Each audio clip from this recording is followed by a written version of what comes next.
अगर किसी देश या फिर किसी मुल्क में एक इंसान अपनी पहचान को लेकर मारा जा सकता है, क्या बांग्लादेश वही पाकिस्तान बनने जा रहा है? उसमें उन्हीं हिंदुओं को खतरा होने जा रहा है जो किसी दिन बांग्लादेश के हर एक इंसान को एक हिंदुस्तानी ने बचाया है। और फिर उसके बाद भीड़ आती है और कानून अपने हाथ में लेती है। फिर ना जांच होती है, ना सबूत देखा जाता है, ना अदालत में जाती है और सजा मौके पर मौत की तरह दी जाती है। बांग्लादेश के सड़कों पे जो दिख रहा है वो किसी फिल्म का सीन नहीं और ना ही किसी OTT सीन का कहानी है, ना ही कोई दूर देश का कोई अफवाह या फिर कोई सोशल मीडिया से लिया गया कॉपी नहीं है। ये वो काला सच है जिसे दुनिया अच्छे तरीके से देख रही है, फिर भी दुनिया इस बातों से नज़रअंदाज।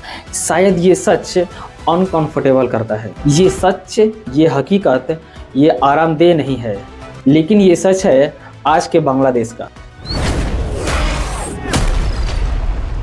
जहां पर एक इंसान को सरेआम भीड़ में घेरकर उसे पीटा गया और दिन दहाड़े उसे जला दिया गया। सैकड़ों लोगों ने अपने मोबाइल में रिकॉर्ड किया, मानो जैसे इंसान नहीं कोई तमाशा मारा। बांग्लादेश में ये हत्या इसलिए नहीं हुई क्योंकि ये कोई कानून तोड़ा था, बल्कि ये इसलिए हुई क्योंकि बांग्लादेश में कोई कानून देखने वाला नहीं है। ये मौत किसी सुनसान गली में नहीं हुआ है और ना ही कोई अंधेरी रात में, किसी कोने में नहीं हुआ जहां पर किसी भी पुलिस प्रशासन की नज़र नहीं गई होगी। ये घटना खुलेआम लोगों के बीच हुई है, शोर पुकार और नारों के बीच हुई है और यहीं से एक संदेश गया। ये जो आज हुआ है, इसे देखकर अगर आप इग्नोर करेंगे, कल किसी और को ऐसी बेखौफ मारा जाएगा। पहचान कि वो एक हिंदू है, सनातनी है। यहीं से एक सवाल उठता है, क्या बांग्लादेश ये हिंदुओं के लिए असुरक्षित हो गया है? क्या बांग्लादेश भी उसी रास्ते पर आगे बढ़ गया है जिस रास्ते पे कभी पाकिस्तान था? क्या पाकिस्तान से निकलकर बांग्लादेश फिर से पाकिस्तान बन रहा है? क्योंकि बांग्लादेश की ये घटना अगर घटना होती तो शायद आप और हम एक अपराध कहकर आगे बढ़ जाते, लेकिन समस्या यही है कि बांग्लादेश की ये घटना नहीं है। यहाँ मारने वाले सिर्फ लाठी पत्थर और आग लेकर मारने वाले नहीं थे। यहाँ मारने वाले वो खामोश लोग भी थे जो चारों तरफ से खड़े थे। वो उनके अंदर वो डर शामिल था जो किसी को आगे नहीं बढ़ने दिया। वो नफरत शामिल थी जिसमें वो इंसान की पहचान उसकी मौत की वजह बनी। और याद रखिएगा, वो भीड़ जो है वो अचानक पैदा नहीं होती है। सालों साल की वो भीड़ चुप्पी, वो भीड़ राजनीतिक सहूलियत और धार्मिक उत्साहों से बढ़ती है। और जब भीड़ आती है तो सबसे खतरनाक बात ये होती है, गुस्सा नहीं, उसकी सबसे बड़ी गुमनामी शामिल होती है। भीड़ में सब कोई मारता है ताकि कोई एक दोषी न मिले। और जब समाज उस भीड़ की हत्या या फिर उस भीड़ के हिंसा को रोकने के बजाय उसे कैमरों से रिकॉर्ड करना अगर चुनता है, तो सवाल सिर्फ अपराध का नहीं होता, उस समाज का, उस आत्मा का बन जाता है। और इतिहास गवाह है, किसी भी देश में जब कट्टरपंथी ताकतों ने जब देश को बर्बाद किया है तो उसकी शुरुआत ऐसी होती है।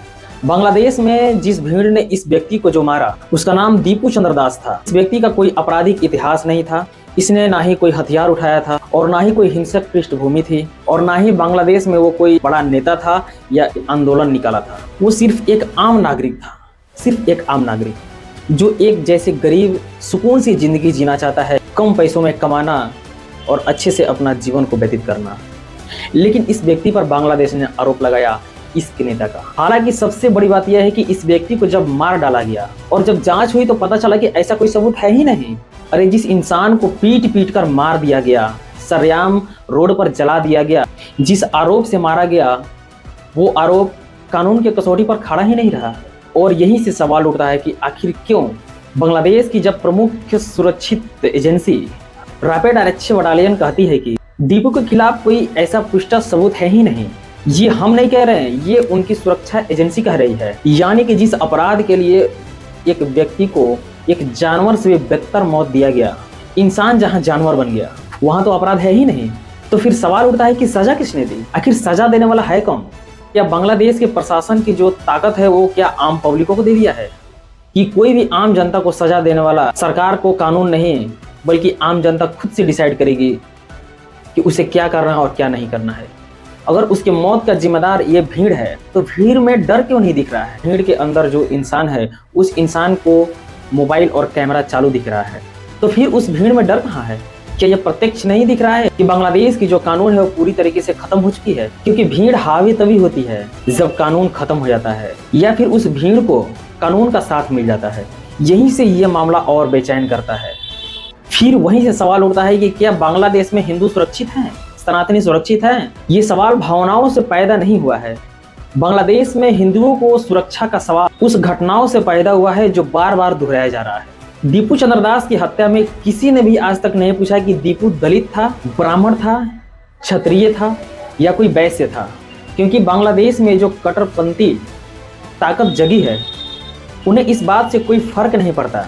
उन्हें सिर्फ एक बात से फर्क पड़ रहा था कि बस ये एक हिंदू था। और पाकिस्तान से निकला बांग्लादेश वो फिर से पाकिस्तान के रास्ते पे जा रहा है, क्योंकि वहाँ पर पाकिस्तान के तरह ही हिंदुओं की पहचान उसकी जान लेने के लिए काफ़ी हो रही है। पिछले 2 सालों में समथिंग ये पैटर्न दिख रहा है। 2024-2025 के लगभग बांग्लादेश के अलग अलग इलाकों में हिंदू बस्तियों पर हमले होते हैं। उनके घरों और उनके दुकानों को जलाया जाता है, मंदिरों को तोड़ा जाता है, उनके घर द्वार और उनके पलायन पर मजबूर किया जाता है। 2024 में जब राजनीति की सत्ता आती है तब हिंसा के बीच हिंदुओं के घरों को जलाया जाता है, उनके घरों को तोड़ा जाता है, उनके आध्यात्मिक मंदिरों को तोड़ा जाता है, उनके पूजा स्थलों पर समथिंग 2000 से ज़्यादा हमले किए जाते हैं। ये रिपोर्ट बताती है कि उनके कई धार्मिक स्थलों को तोड़ी जाती है, कई मूर्तियों को बाहर तोड़कर फेंक दिया जाता है। और फिर से हम कंफर्म कर देते हैं कि ये कोई व्हाट्सएप फॉरवर्ड नहीं बता रहे हैं हम। सार्वजनिक रिपोर्ट और मीडिया न्यूज़ मानवाधिकार का जो संगठन का हिस्सा है उसका रिपोर्ट बता रहे हैं। 2025 में भी कुछ बदला नहीं है। जुलाई 2025 में रंगपुर जिले में भीड़ ने हिंदू इलाके पर हमला किया और 15-20 हिंदू के घरों को लूट लिया गया। उसमें से कई परिवार को जान बचाकर भागना पड़ा। पुलिस सुरक्षा बल मौजूद थी लेकिन वो हिंसा रुकी नहीं। ये कानून व्यवस्था की नाकामी नहीं थी, ये उस भरोसे का टूटने का असर था जो उस राज्य में पुलिस मौजूद थी। उस राज्य में प्रशासन मौजूद होने के बावजूद भी वो भीड़ नहीं रुकी। तो ये सवाल उठती है कि आखिर सुरक्षा की जिम्मेदारी किसकी है? ये सवाल वहाँ के हिंदू उठा रहे हैं, क्योंकि वहाँ के उनके धार्मिक स्थल सुरक्षित नहीं है।